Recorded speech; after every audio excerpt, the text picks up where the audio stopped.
Hello, 7th grade. Today we will be starting at the bottom of page 18.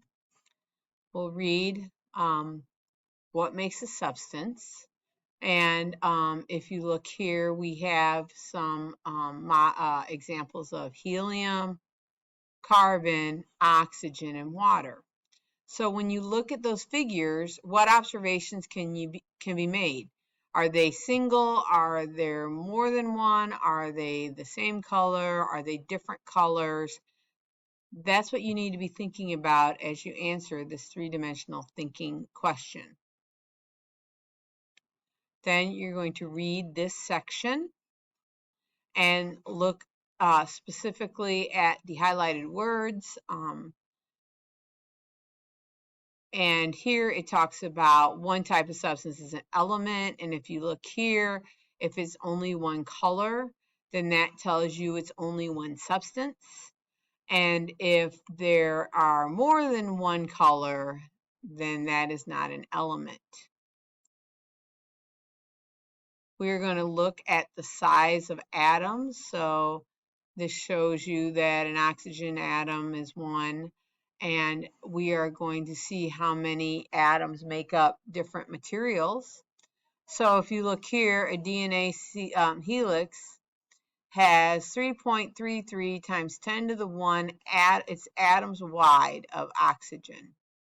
So if we want to see what that looks like, 3.33 times 10 to the 1, that means we moved the decimal point over one place.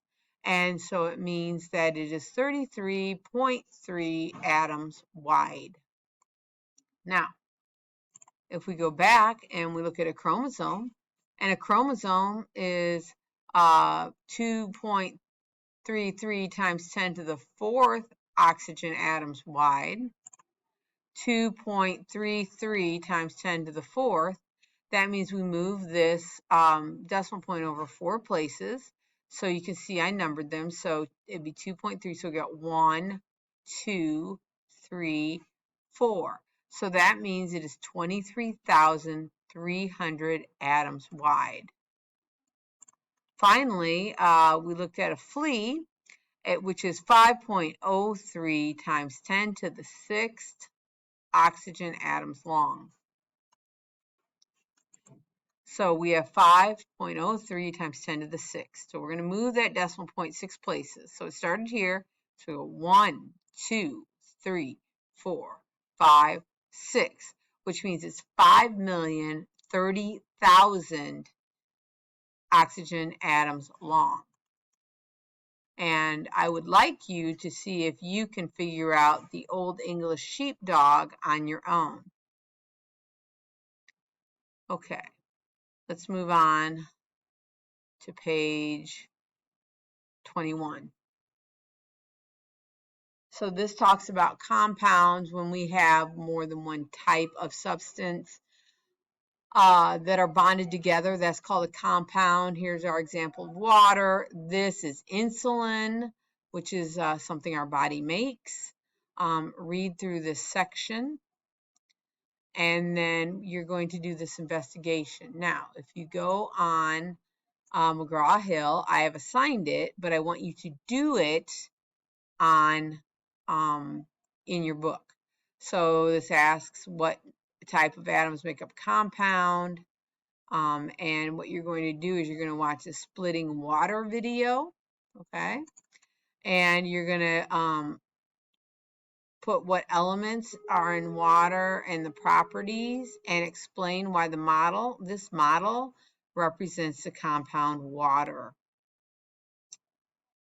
And then we're going to look at ratios. So you'll read through this, and when we're going to look at compound ratios. So if there's 67% oxygen and 33% carbon, 67 is twice of 33. So the ratio would be 2 to 1, and then you'll draw a model of that. Here we have 4 times as much hydrogen as carbon. So we have 4 hydrogens and 1 carbon. You're going to write that ratio and then draw it.